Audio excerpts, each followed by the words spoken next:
ओम शांति। काशी से एक कुत्ता सोचता है कि मुझे भी दिल्ली जाना चाहिए, क्योंकि सभी दिल्ली जा रहे हैं। चुनाव नजदीक है और मुझे भी चुनाव लड़ना चाहिए। और उसके जितने साथी थे उन्हें भी लगा कि हम में से भी कोई आगे जाए, तो उन्होंने भी एक सभा बुलाई और उस कुत्ते का बहुत भव्य स्वागत भी किया, फूल मालाएं पहनाई और फिर दिल्ली फोन भी कर दिया सर्किट हाउस कि हमारा एक गेस्ट प्रतिनिधि दिल्ली आ रहा है और चुनाव का प्रत्याशी, तो उचित आवभगत और स्वागत किया जाए। तो वो कुत्ता भी बहुत उमंग उत्साह से और खुशी से काशी से निकल पड़ता है। वैसे तो दिल्ली से लोग काशी आते हैं, तीर्थ स्थान है, परंतु इस बार काशी से लोग दिल्ली जाने का ज्यादा सोचते हैं। तो 1 महीने का समय होता है, फोन कर दिया जाता है कि 1 महीने में हमारा जो साथी है वो पहुंच जाएगा। तो दिल्ली के कुत्तों को भी इतला कर दिया जाता है कि हमारा साथी आने वाला है और 1 महीना लग जाएगा, क्योंकि यात्रा लंबी है और पैदल यात्रा है। तो दिल्ली के कुत्ते आश्चर्यचकित हो जाते हैं, क्योंकि ये काशी का कुत्ता 1 हफ्ते में पहुंच जाता है। तो प्रेस कॉन्फ्रेंस भी होती है और ये जो कुत्ता होता है जो कि काशी से आया है बहुत ही हाफ रहा होता है। उसे पूछा जाता है, आप तो 1 मास के बाद आने वाले थे, 1 हफ्ते में कैसे पहुंच गए? वो कहता है, यही भी तो मुझे भी समझ में नहीं आ रहा है, 1 हफ्ते में मैं पहुंचा कैसे? पर हुआ ऐसा कि काशी के कुत्तों ने मुझे जिस गांव तक छोड़ा था, मेरे स्वागत में फिर जिस गांव तक छोड़ा था, वहां पर दूसरे गांव के कुत्ते मेरे पीछे पड़ गए और उन्होंने मुझे एक तीसरे गांव तक छोड़ा। और फिर जब तीसरे गांव में रुका तो वहां के जो कुत्ते थे उन्होंने मुझे और दौड़ाया और चौथे गांव में छोड़ा। तो इस तरह से मुझे विश्राम करने का समय ही नहीं मिला। नहीं तो 1 मास का तो समय था, परंतु मैं ऐसा भागते भागते आया, ऐसे भागते भागते आया कि 1 सेकंड का भी मुझे रेस्ट नहीं मिला, क्योंकि जिस गांव में रुका वहां के कुत्तों ने मुझे दौड़ाया अगले गांव तक, और ऐसा करते करते मैं यहां तक आ गया। और जब इंटरव्यू चल रहा था तभी इतना हाफ रहा था कि इंटरव्यू देते देते ही कुत्ता मर गया। मनुष्य का भी ऐसा ही हाल है, उसको भी उसकी इच्छा है, उसकी तृष्णा है, ऐसा ही दौड़ा रही है। बचपन से भागता है, बचपन से माता पिता दौड़ाते हैं, भाई बहन दौड़ाते हैं, बड़ा होता है दोस्त दौड़ाते हैं, उसके साथी दौड़ाते हैं, जीवन भर भागता रहता है, हाफते रहता है। उसकी इच्छा है, उसकी तृष्णा है, इतना भगाती है उसको पागल की तरह कि वो हाफते एक दिन मर जाता है। तो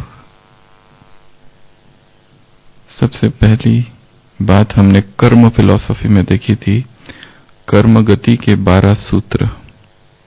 उसके बाद की क्लास में हमने देखा था कर्म योग के 12 गुह्यतम सूत्र। पहला कर्म गति, दूसरा कर्म योग, तीसरा देखा था कर्म भोग के 12 गुह्यतम सूत्र। आज हम देखेंगे कर्म बंधन के 12 गुह्यतम सूत्र। वो कौन सी चीजें हैं जो हमें कर्म में बांध देती है, कार्मिक बॉन्डेज क्रिएट कर देती है।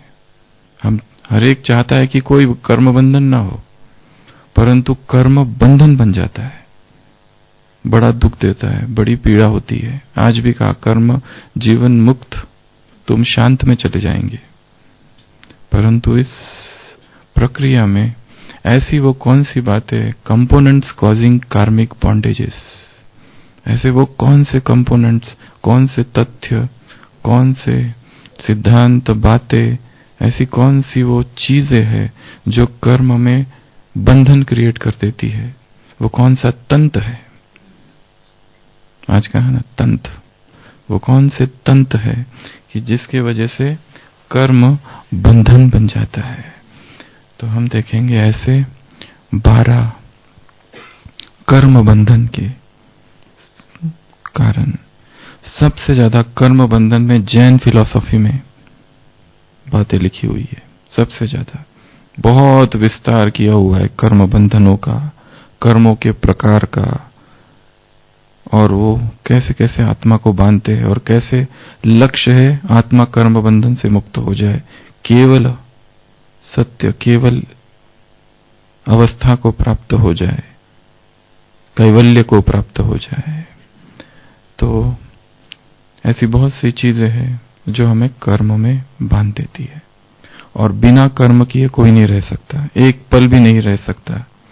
पर प्रश्न यह है कि कौन कर्म में कितना बंधा है और कौन कितना उससे छूटा हुआ है, बस ये एक ही प्रश्न है। तो ऐसे वो कौन से सूक्ष्म कारण हैं जो हमें कर्म में बांध देते हैं? तो सबसे पहला है आसक्ति। सबसे पहला है अटैचमेंट। First is attachment. जितना आसक्त होकर कर्म किए जाते हैं उतने उसमें बंधन ज्यादा है। जितना लाइट होकर कर्म किए जाते हैं, गए कर्म किए और निकल के आ गए, आसक्ति नहीं, अटैचमेंट कम, उतने ही हम कर्म बंधन से मुक्त है। जितनी ज्यादा कर्मों में आसक्ति होगी उतने ज्यादा बंधन होंगे। जितनी आसक्ति से जो फंसा हुआ है कर्म में, अभी कर्म अर्थात ब्राह्मण जीवन में कर्म तो एक कर्म हम सेवा को कहेंगे। सेवा बहुत अच्छी चीज है, परंतु सेवाओं में फंस के कर्म करना, इंटरेस्ट भी बहुत अच्छी चीज है, इंटरेस्ट होना चाहिए, उमंग उत्साह होना चाहिए, परंतु एक है फंसना उसमें, क्योंकि जब वो कर्म नहीं रहेगा तब बेचैनी होना। जैसे कोई एक भाई है जो अपनी सेवा करता है डिपार्टमेंट में दिन रात, और अचानक अस्वस्थ हो जाए, बीमार पड़ जाए, फ्रैक्चर हो जाए, हॉस्पिटल में है, अभी 1.5 मास उसको हिलना नहीं है, तब इतनी बेचैनी कि डिप्रेशन हो गया, कर्म में सेवा क्यों नहीं कर पा रहा।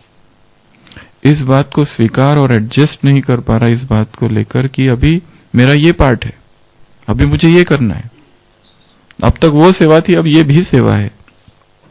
या फिर जैसे ही सेवा किसी की बदल जाती है, अभी तक सेवा थी भाषण देने की किसी बहन की, और उसको फिर एक दिन वो सेवा बंद हो गई और उसको सेवा दी किचन की। डिस्टर्बेंस, अर्थात वो कर्म में आसक्ति थी, अटैचमेंट थी, और जहां जहां अटैचमेंट होगा इट विल क्रिएट बॉन्डेज। और हमें तो कर्म बंधन से मुक्त होना है, यहां किसी भी कर्म में फंसना नहीं है, किसी भी कर्म में, चाहे, और ब्राह्मण आत्मा को फंसाने वाले होते हैं श्रेष्ठ कर्म, अच्छे कर्म।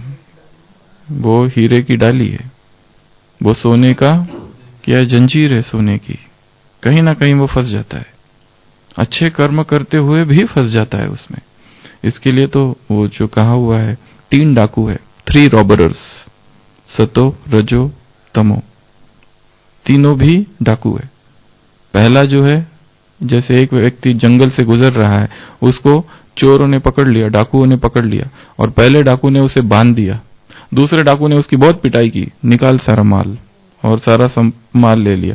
तीसरा जो डाकू है थोड़ा रहम दिल है, उसको लगता है बेचारा इसको छोड़ दिया जाए, और वो उसको छोड़ देता है और कहता है वो देखो राज, भाग जा, ये दोनों सो रहे, तब तक भाग जा तू। पर वो जंगल के बाहर नहीं आएगा, वो कहते मैं भी नहीं आ सकता क्योंकि वहां पुलिस है, डाकू तो मैं भी हूं।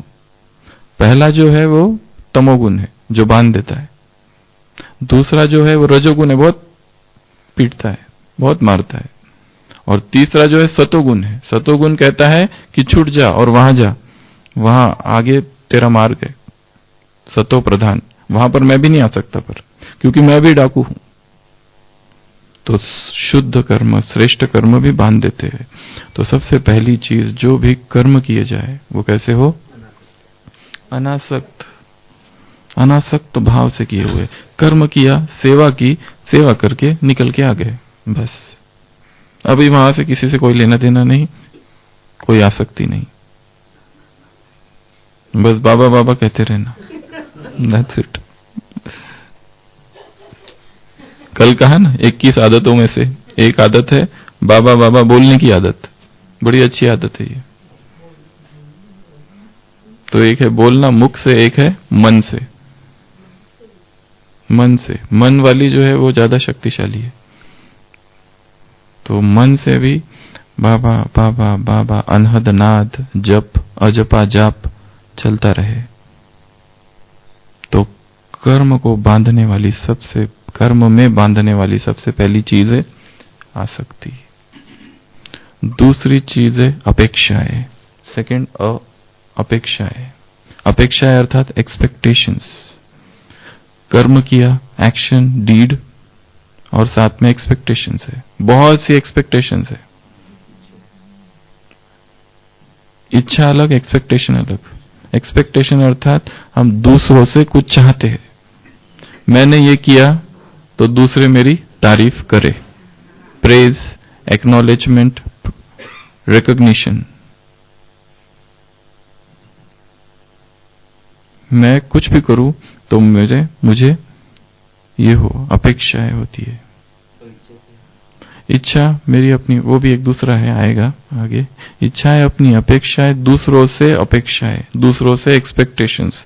दूसरे, मैं बीमार हूं तो दूसरे मुझे आके पूछे तुम कैसे हो, मुझे कुछ चाहिए क्या। कहीं मैं जाऊं तो अपेक्षा है कि मेरा स्वागत हो, फूल तो दे कम से कम, फूल भी नहीं, कोई टीका ही लगा दे, चलो कुछ तो करे।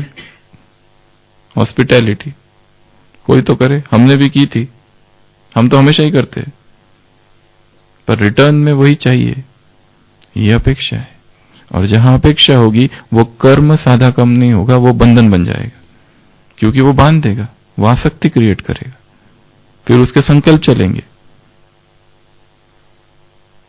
अनासक्त या अपेक्षा रहित कर्म अर्थात कर्म कर लिया, निकल के आ गए, उसके कोई विचार नहीं चल रहे,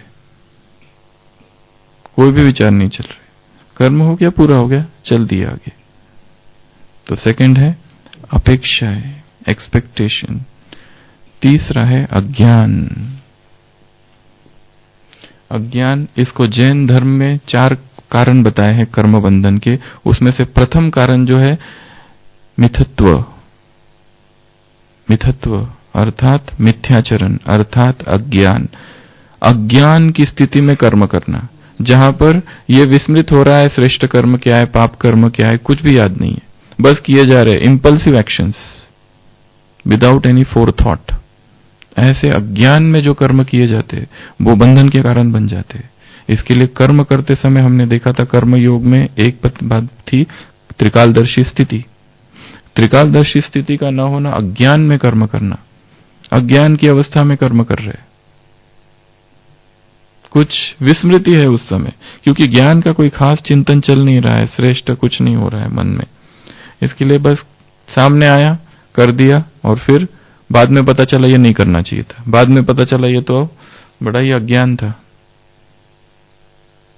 तो अज्ञान, इसके लिए हर ब्राह्मण आत्मा को निरंतर अपने अज्ञान को मिटाने का प्रयत्न करना है, निरंतर।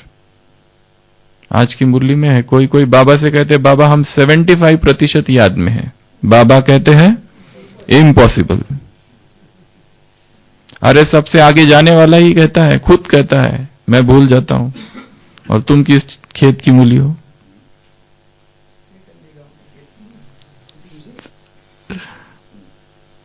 अंदर एक, बाहर दूसरा। Split personality, spiritual schizophrenia. अंदर एक, दूसरा बाहर, कह कुछ रहे, अंदर से है कुछ और। तो अज्ञान। निरंतर मुरली का अध्ययन, मुरली का चिंतन। कल भी रात में कह रहे थे, मम्मा ने मुरली के अतिरिक्त इस संसार की कोई भी किताब नहीं पढ़ी, केवल मुरली को ही 21 बार हर दिन लगभग, या उससे भी ज्यादा होगा, क्योंकि मम्मा का सारा पुरुषार्थ गुप्त था। इसके लिए क्या वो कर रही थे किसी को पता नहीं, सारा गुप्त पुरुषार्थ था। वो एक के ही आधार पर, अगर कोई किसी को कहो 21 बार मुरली पढ़ो तो 2 बार पढ़ेगा, 3 बार पढ़ेगा, फिर तो बोर हो जाएगा, चाहे कितनी भी अच्छी है मुरली। 21 बार मुझे नहीं लगता कोई पढ़ने की साहस हिम्मत, कितनी बार पढ़ेगा, कहेगा मुझे आज ये तो कल की, अभी आज दूसरी दो अच्छी वाली कोई नहीं, अच्छी वाली कोई, ये पढ़ चुके हैं, ये हो गई, ये तो 2 बार हो गई। कोई अगर मुझे 10 दिन पहले मुरली लेके आए और कहे आप 10 दिन पहले की मुरली, अरे आज की दो, फ्रेश, एकदम फ्रेश माल, ताजा वखर, पुराना नहीं चाहिए हमको। क्यों? ताजा, पुराना, नया, ये सब क्या होता है? बिना सोचे कर्म करना, बिना कर्म गति को बुद्धि में रख के कर्म करना, अज्ञान अर्थात कर देना भी, और फिर सोचना, और फिर पश्चाताप करना, और फिर सोचना अरे ये नहीं करना चाहिए था, ये श्रीमत अनुसार नहीं है। कल की मुरली में एक वाक्य था, धारणा तब होगी, प्रश्न में भी था, जब 4 चीजें होगी। कौन कौन सी? श्रीमत, अशरीरी, मन मना भव, पिता व्रता, पति व्रता, बर्तन, ये 4 चीजें होगी तो ही धारणा होगी, नहीं तो धारणा नहीं हो सकती। और आज कहा है कि सबको धारणा नहीं हो सकती, मासी का घर नहीं है, इतना आसान नहीं है कि धारणा हो जाए, बहुत मेहनत,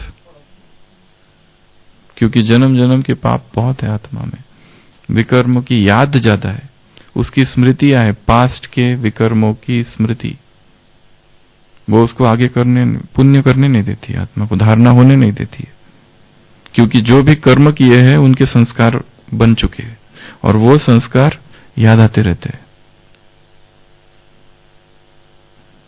तो आसक्ति, अपेक्षाएं, अज्ञान, चौथा असंयम। जैन धर्म में 4 कारणों में से असंयम को एक कारण बताया है। असंयम अर्थात अनरिस्ट्रेन्ड एक्शंस, संयम नहीं है उन कर्मों में, बिना संयम के किए हुए सारे कर्म, कंट्रोल नहीं किया स्वयं को और कर्म कर दिया, कर्म बंधन है। जैसे असंयम अर्थात जहां पर एक बेचैनी है, हाँ, उतावलापन है, जल्दबाजी है, एंजाइटी है, बहुत ज्यादा एंजाइटी, उस एंजाइटी में, उस उतावलेपन में, उस रेस्टलेसनेस में जो एक्शंस और कर्म किए जाएंगे, दे विल क्रिएट बॉन्डेज, मर्यादा टूटेगी वहां पर किसी न किसी कारण से। तो असंयम, संयम बहुत ऊंचा शब्द है। संयम सेल्फ कंट्रोल, सेल्फ रिस्ट्रेन्ड, आत्मनिग्रह। आत्मनिग्रह ऐसी चीज है कि जिस पर काम करना होता है हर एक को, और हर एक, कल कहा था हर एक की जीवन कहानी अपनी अपनी है, आज कहा हर एक का क्या अपना अपना है। ये ढूंढना आज की मुरली में, एक चीज कल कही थी कि हर एक की जीवन कहानी अपनी अपनी, एक की ना मिला दूसरे से। आज भी की मुरली में भी एक ऐसा एक वाक्य है, हर एक का देखना क्या है। तो असंयम, संयम को लाने के लिए क्या करेंगे? साधना कैसी करेंगे? किस प्रकार की साधना करेंगे संयम को लाने के लिए? दृढ़ निश्चय करके क्या? संयम के एक्सपेरिमेंट करना है, small experiments of self restrained. जैसे कि फॉर एग्जाम्पल, काम करते हुए बीच में ब्रेक। कौन सा ब्रेक?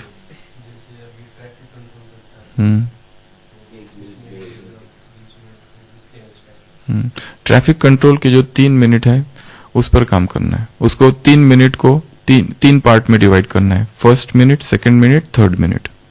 फर्स्ट मिनट में क्या करना है, सेकंड मिनट में क्या करना है, थर्ड मिनट में क्या करना है। फर्स्ट मिनट में आत्माभिमानी स्थिति, सेकंड मिनट में किरणें फैलाना, या थर्ड मिनट में वापस आत्माभिमानी स्थिति में आना, कुछ भी कर सकते हैं। इसको कई सारे अलग अलग अभ्यास में डिवाइड कर देना है।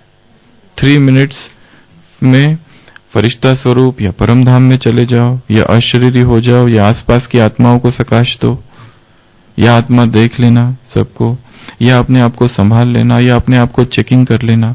कुछ तो करना है। वो जो 3 मिनट है वो इनर जो ट्रैफिक है, इनर जो ट्रैफिक जैम है, उसके लिए है। स्टॉप, वो बहुत इंपॉर्टेंट है। और कौन से एक्सपेरिमेंट करेंगे छोटे छोटे सेल्फ कंट्रोल के? क्रोध अगर आ ही नहीं रहा हो तो हाँ, अव्यक्त तो बाप दादा सम्मुख आ गए, बाबा ने हाथ रख दिया या तिलक दे दिया, या तुरंत एक प्रश्न लेकर बाबा के पास चले जाना और मौन हो जाना, उत्तर वहां से आएगा। या जो कल अभ्यास बताया था, अलबेलापन का चश्मा पहन के बाबा के पास सामने पहुंच जाना, बाबा ने ये चश्मा निकाला और स्व उन्नति का यथार्थ चश्मा पहना दिया, जिसमें हम केवल अपने आप को देखेंगे, दूसरा क्या करता है, तीसरा क्या करता है, वो नहीं देखेंगे। एक ही धुन है, मुझे बदलना है। ऐसे जो रहेंगे वो दूसरों के लिए एग्जाम्पल बनेंगे। तो असंयम अगर है तो कर्म बंधन है। इसके लिए प्रैक्टिसिंग सेल्फ रिस्ट्रेंट, छोटे छोटे सेल्फ रिस्ट्रेंट के एक्सपेरिमेंट्स करने। जैसे जब बहुत ही ज्यादा इच्छा हो कि कुछ बोल दूं, स्टॉप, वहां नहीं बोलना। एक तो ये, जब ऐसा लगा कि क्रोध कर ही दूं, वहां स्टॉप। दमन भी आवश्यक है जीवन में, थोड़ा थोड़ा वो भी आवश्यक है, उससे भी शक्ति आती है। क्योंकि पूरा ही छोड़ देना, खुली छूट दे देना इंद्रियों को, मुख को, आंखों को, तो गिरावट आती है। इसके लिए संयम। 5वां है आदतें। 5वां आदतें। कर्म में ऐसी आदतें तैयार हो गई है, क्योंकि जैसे कल कहा, आदतें अपने आप काम करती है। हैबिट्स ऑटोमेटिक है, सबकॉन्शियस में चली गई है, वो हमें कुछ करना ही नहीं पड़ रहा है, अपने आप कर रही। तो जैसे वो आदतें, विकार की आदतें, देहभान की आदतें अपने आप काम करती है। रोने की आदत, रुलाने की आदत, मूड ऑफ, मूड ऑन, ये सारी जो आदतें बन गई है, अब नई आदतें क्रिएट करनी है ज्ञान की। और आदतों के प्रिंसिपल्स है, उसको रिपीट करना पड़ता है। पहले जबरदस्ती, पहले बहुत मेहनत करनी पड़ती है, फिर धीरे धीरे अपने आप होगा वो। साइकिल जब कोई सीखता है तो कितनी मेहनत करता है, गाड़ी सीखता है तो कितनी मेहनत करता है, और बाद में आराम से बिना हाथ छोड़े भी चलाता है। इतना आसान हो जाता है उसके लिए। जिन विद्यार्थियों के लिए बचपन में मैथ्स सबसे डिफिकल्ट था, आगे चल के मैथ्स के टीचर बन जाते मैथ्स सिखाते हैं स्टूडेंट्स को, मैथ्स में पीएचडी करते हैं। फिर तो न्यू हैबिट्स, सबसे ज्यादा काम हैबिट्स पर करना है। हैबिट्स इतने पक्की नई, कुछ जो हमको पता है ये होनी चाहिए, जैसे चिंतन होना ही चाहिए, इसको आदत ही बना देना है। माइंड तो बिल्कुल मना करता है ऐसे कामों को, उसको बिल्कुल अच्छे नहीं लगते, उसको तो आराम चाहिए बिल्कुल। कहाँ झंझट में जाए ये सब चिंतन बिंतन के। देख लिया जिन्होंने किया क्या हाल हुआ, व्यर्थ चलता है ना। आज बाबा ने कहा ना, मजे से, मजे की बात कही ना, कई लोग मजे से यहाँ सुनते हैं, पर यहां से जाते हैं और खलास, यहां से बाहर गए खलास। यहां तो बड़ा मजे से सुनते हैं, कनरस। क्लास तो बहुत अच्छी थी, बहुत अच्छी थी, बहुत अच्छी थी। अरे क्लास बहुत अच्छी थी, उसमें फंस नहीं जाओ, ना रुक जाओ। वो किसी और का चिंतन था, अब अपना चिंतन ऐड करो, अपना चिंतन वहां से चालू करो। उसने 5 बातें बताई तो अभी 10 बनाओ उसको। हाँ, 24 कर देना। तो ये जो आदतें हैं, जो हमने विकार की, व्यर्थ की, वेस्ट की, पुरानी आदतें, और आदतें एक ऐसी है कि जैसे हमको आदत है अपने कमरे से निकलते ही पानी पीने जाना, ये आदत बन गई है। तो अगर हमने सोचा आज मुझे कहीं और जाना है, तो वहां न जाते हुए अगर ध्यान नहीं रहा तो अपने आप पहुंच जाएंगे पानी पीने, क्योंकि रोज की आदत है पानी पीने की। तो अपने आप चल गए, कदम उस तरफ बढ़ गए, तो आदत बन गई है। और आदत कुछ भी हो सकती है, किसी की कैसी भी हो सकती है।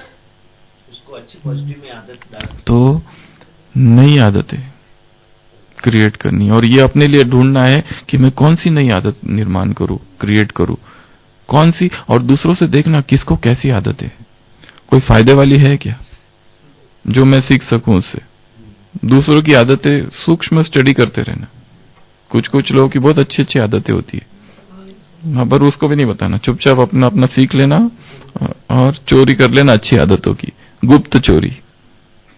तो आदतें, तो ये हो गई 5 चीजें। पहली बताई आसक्ति, आसक्ति से कर्म करेंगे तो बंधन क्रिएट होगा। दूसरा बताया अपेक्षा है, too much of expectation. Brahmin life is a life of zero expectation policy. Brahmin life is a life of zero expectation policy. All expectations from one father. बस इनमें से सबसे लव एवरीवन, बट किसी से हमें कोई अपेक्षा नहीं है कि ये मुझे, they will give care, love, attention, power, praise, sympathy, recognition, acknowledgement, peace, happiness. ये हमको लेना नहीं है, क्या करना है हमको? देना है। लेने वाले नहीं है हम, देने वाले हैं। हम महान है, देने के लिए प्रसिद्ध है, हम दाता की संतान है। हम ये सब देंगे, और नए होने को तो और ज्यादा देना है। हाँ हाँ, होमवर्क लेना भी और देना भी। तो देने में बहुत है आनंद हमको, और हमारा ऐसा खजाना है, बाबा ने कहा ना, अपने आप बढ़ेगी खुशी। खजाना है, खुराक है। मुरली चली थी शांतिवन। खुशी क्या है? खजाना है, खुराक। ये एक ऐसा खजाना है कि जितना बांटोगे उतना बढ़ेगा। स्पिरिचुअल इकोनॉमिक्स बहुत अलग है। तो अपेक्षा है। फिर बताया अज्ञान। निरंतर अपने आप को देखते रहना, चेकिंग करते रहना कि मेरे अंदर कहीं ना कहीं कुछ ना कुछ अज्ञान भरा है। आह्वान करना, आ जाओ और अंदर के तमस को हर लो। अंदर जो अंधकार है, तिमिर है, वो जो रात है और तारीकी है, वो हर ले, वो दूर कर ले। प्रकाश आ जाए उसके अंदर।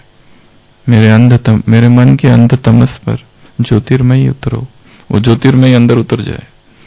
अच्छा, 5वां बताया असंयम। तो ये 5 चीजें। उसके बाद है प्रमाद। उसके बाद है प्रमाद। प्रमाद अर्थात आलस्य, प्रमाद अर्थात इनअटेंशन, प्रमाद अर्थात केयरलेसनेस, प्रमाद अर्थात लेजीनेसनेस। तमोगुण है तमस, प्रमाद। तो जो कर्म प्रमाद से किए जाते हैं, दे क्रिएट बॉन्डेज। प्रमाद संस्कृत शब्द है। प्रमाद अर्थात एकदम डल हो गया है, जिसमें व्यक्ति उमंग उत्साहिक हो गया है, कुछ है ही नहीं, उसको इच्छा ही नहीं है कोई चीज करने की। विवेकानंद के जीवन में एक उदाहरण है कि एक व्यक्ति को देखा, वो कुछ भी नहीं करता था। सुबह उठना, खाना पीना सोना, त्रयोपासनम, 3 प्रकार की उपासना, खाना पीना और सोना। बस ये इतना ही। तो उन्होंने उनको कहा कि तुम कुछ करो ना। वो कहते मैं क्या करूं? उन्होंने कहा चोरी कर सकते हो क्या? कम से कम चोरी तो करो, एक्टिविटी। पहले तमोगुण से रजोगुण में तो आओ, फिर सतोगुण में आ पाओगे। पहले तो रजोगुण में आओ। रजोगुण मतलब एक्टिविटी, पैशन, कुछ तो करो। एकदम ही डल बैठे, निढाल, थक गए, अभी कुछ इच्छा ही नहीं रही, सारी इच्छाएं पूर्ण हो गई ब्राह्मण जीवन की। संपूर्णता को प्राप्त हो गए। कुछ भी इच्छा नहीं है, ना सेवा करने की इच्छा है। कर रहे हैं ना इतने लोग, हमको क्या करना है? ज्ञान का चिंतन, क्या क्लासेस की कमी है कि हम अपना उसमें वजन बढ़ाए, धरती का बोझ, किताब लिखकर या क्लासेस कुछ करा के। तो वो जो अवस्था है प्रमाद, स्टेज ऑफ लिस्टलेसनेस, स्टेज ऑफ निरस्ता, ऐसी जो अवस्था में पहुंच गए, और इस अवस्था में जो भी कुछ करते हैं वो भी बंधन बन जाता है। जैन धर्म में 4 में से ये एक तीसरा है, प्रमाद। कर्म बंधन के कारण में प्रमाद। तो प्रमाद में जो कर्म किए जाएंगे वो क्या है? बंधन। उसके बाद है वासना। वासना, वासना अर्थात इंटेंस पैशन।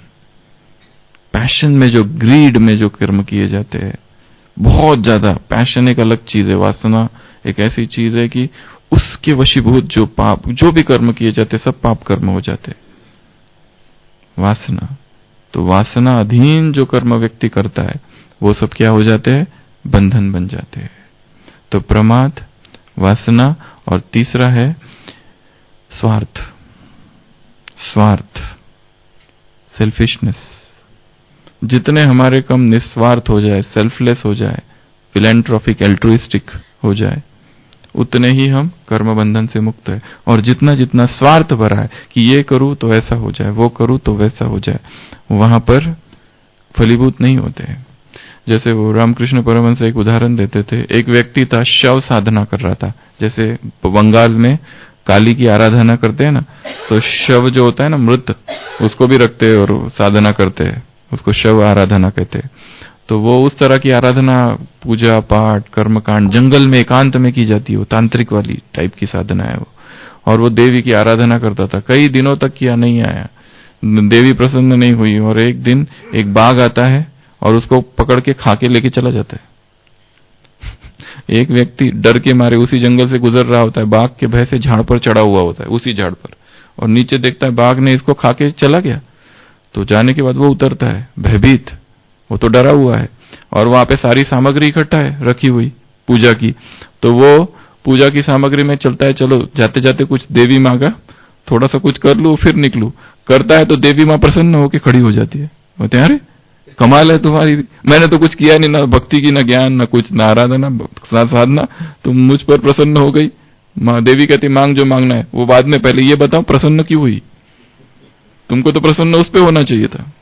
तो देवी कहती है, अरे तुम्हारे ये इस जन्म के कर्म नहीं है, तुमने जन्म जन्म मेरी बहुत साधना की है, बहुत तपस्या की है, ये तो मैं परिणाम देने आ गई हूं बस। तुम्हारा जो जमा है वो पूर्व जन्म का है, अभी तो मैं केवल देने आ गई हूं बस। तो बहुत सारा जमा हो जाता है।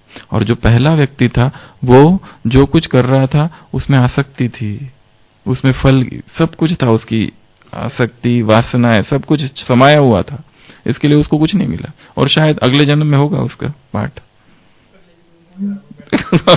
अगले जन्म में वो जाड़ के बैठेगा।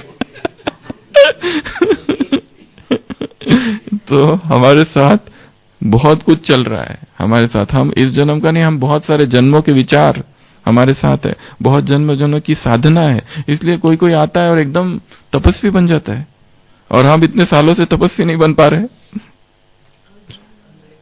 नए तीखे चले जाएंगे, आज बाबा ने कहा है। पुरानों में तो बड़ा देहभान होता है, नए नए आते हैं और सीधा नाक के नीचे से सामने। हाँ, तो ऐसे भी होगा, तीखे नए आएंगे और तीखे चले जाएंगे, पुराने रह जाएंगे। पुराने अटेंशन कम है, बाबा ने कहा आज पुरानों का अटेंशन कम रहता है। अभी भाई ने कहा ना, उनको पूछा कि नयों के लिए क्या प्रेरणा है आपकी, तो उन्होंने क्या कहा, वही कहा ना कि नयों के लिए कि जो जब वो ज्ञान में आए थे, जो उमंग उत्साह था उसको याद करो, जैसे उनका भी है। ब्रदर युवा, बचपन के दिन भुला ना देना। हाँ, तो वासना, तो 3 चीजें बताई यहां पर, एक तो स्वार्थ, वासना और प्रमाद। ये 3 चीजें आसक्तियों का, बंधन का कारण है। उसके बाद है निगेटिविटी, बहुत निगेटिव, निगेटिव, हर चीज में निगेटिव। जो जितना निगेटिव सोचता है किसी भी कर्म के लिए, वो बंधन बन जाता है उसके लिए। और उसी के साथ जुड़ा हुआ एक दूसरा है भय। भय से जो कर्म किए जाते हैं डर के मारे, वो भी बंधन के कारण बन जाते हैं, क्योंकि उस भय में बहुत आसक्ति होती है। भय, ये ना हो जाए, वो ना हो जाए, एंजाइटी होती है उसमें।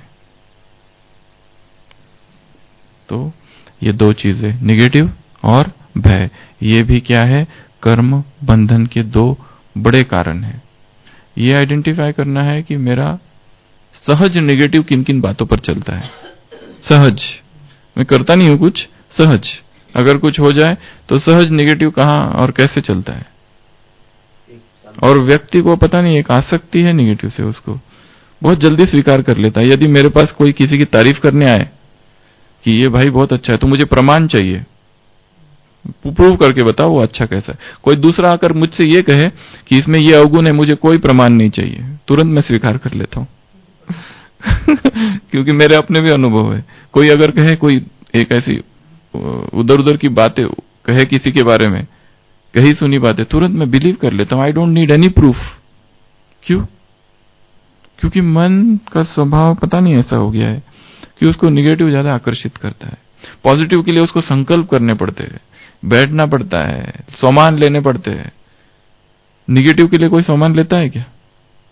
कोई नहीं सामान लेता, अपने आप सहज स्वरूप है निगेटिव। हाँ, देखते ही आ जाता है निगेटिव। थोड़ा भी देख लो, थोड़ी सी भी निगेटिविटी देख लो यज्ञ में कहीं पर भी, तुरंत संकल्प चलने लगते हैं और तुरंत फैलाते हैं उसको। पता किसी को कुछ भी नहीं है, पर फैलाने का काम करते। और जो ये जो क्या कहेंगे इसको, उपक्रम, ये जो मुहिम है व्यर्थ को फैलाने की, जो इसका हिस्सा बनते हैं वो उसमें फंस जाते हैं। जब व्यर्थ की लहर चल रही हो, उसमें से स्वयं को सेफ रखना, आज कहा ना ये सेफ्टी का साधन है। क्या? देही अभिमानी बनना, ये क्या है? ये तुम्हारी सेफ्टी है, सोल कॉन्शियसनेस। वो सोल कॉन्शियसनेस की अवस्था नहीं है, वो बॉडी कॉन्शियसनेस की अवस्था है जिसमें हम फंस जाते हैं। तो निगेटिविटी और भय, ये दो चीज। लास्टवा 11वां और 12वां। 11वां है फल की इच्छा। फल की इच्छा से जो कर्म किए जाते हैं वो बंधन क्रिएट कर देते हैं। इसके लिए जितना, जैसे गीता में कर्मण्यवाधिकारस्तु मा फलेषु कदाचन, without the desire for fruit. हाँ, डिजायर अगर हो ना, तो एक ही डिजायर हो कि मेरी कोई इच्छा नहीं है। ये महा इच्छा है सब इच्छाओं की पिता। सब इच्छाओं की एक ही इच्छा कि मेरी कोई इच्छा नहीं है, मुझे कुछ नहीं चाहिए।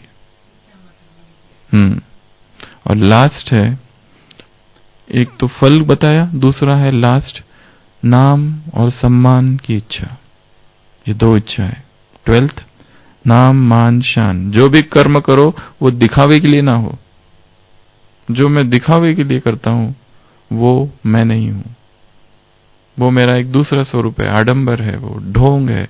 That's a mask I wear, बाहर का आवरण है। वट, मैं जो रियल में हूं वो नहीं है वो। तो ऐसी ये 12 चीजें हैं जो हमें क्या करती है, बांधती है कर्म में, जबरदस्त क्रिएट करती है, एक टेरेबल बॉन्डेज क्रिएट करती है। और जो कर्म में बनता है बेचैन रहता है। इसके लिए धीरे धीरे पहले तो इनका ज्ञान चाहिए कि ऐसी भी चीजें होती है जो मुझे बांध सकती है और मुझे अभी इसमें बंधना नहीं है। इसके लिए अपने कर्मों को, कोई भी कर्म हो, कितना भी अच्छा कर्म हो, अभी ग्रुप आया और हमने समझाया, ठीक है, ग्रुप को समझा दिया, काम पूरा हुआ, वो अपने रास्ते, हम अपने रास्ते। कोई उसमें से पकड़ ही ले हमको और फिर उसके बाद में पर्सनल कांटेक्ट करना चालू कर दे और फोन नंबर ले, पर्सनल कांटेक्ट, वो भी ठीक है कुछ हद तक, पर वो आसक्ति हो जाए फिर उसकी, फिर उसके जीवन में जो जो समस्या आई हमको फोन कर रही है। अब मेरा ये हुआ, अब मेरे पिताजी ने मुझे ये कहा, तुम्हारे पिताजी ने तो वो कहा, तो अब हम क्या करें? हर चीज में देहधारी को थोड़ी ना आधार बनाना पड़ता है। ये नहीं देखते फिर सामने वाला रेस्ट कर रहा है, क्या कर रहा है। कोई हम रेस्ट कर रहे हैं, उधर से फोन, अरे मेरी पवित्र, अरे पर मेरी नींद। तुम्हारी पवित्रता ठीक है, पर मेरी नींद का भी तो देखो, मेरी प्यूरिटी। अरे प्यूरिटी बाद में, ये भी तो देखो सामने वाला क्या कर रहा है। कल एक पॉइंट था ना,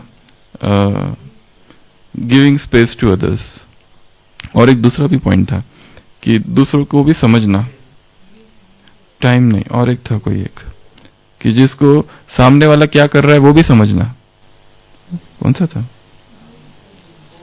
नहीं नहीं, कुछ और बताया था आपने। नहीं नहीं, अंडरस्टैंड नहीं कुछ। नहीं नहीं, हाँ, दूसरों के समय का भी ध्यान रखना, बराबर। कौन सा है वो? हाँ, गिविंग स्पेस के अंदर ही आएगा, पर नहीं, दूसरों के समय का भी ध्यान रखना। दूसरों के समय भी क्या कर रहा है वो। ऐसे नहीं रात को 12 बजे उसको कॉल करो कि मैंने अभी अभी ये स्वप्न देखा, क्या करूं। अरे कल बताओ ना स्वप्न तुम्हारा क्या देखा। अभी अभी बताओ। अरे अभी अभी क्या होता है। तो कोई भी चीज हमें बंधन ना क्रिएट करे। अपने आप को इतना अलग, अनासक्त, कितनी अटेंशन की आवश्यकता है। कहीं पर भी बंधन बन सकता है, कदम कदम पर फूक फूक के कदम रखने। अच्छा, ओम शांति।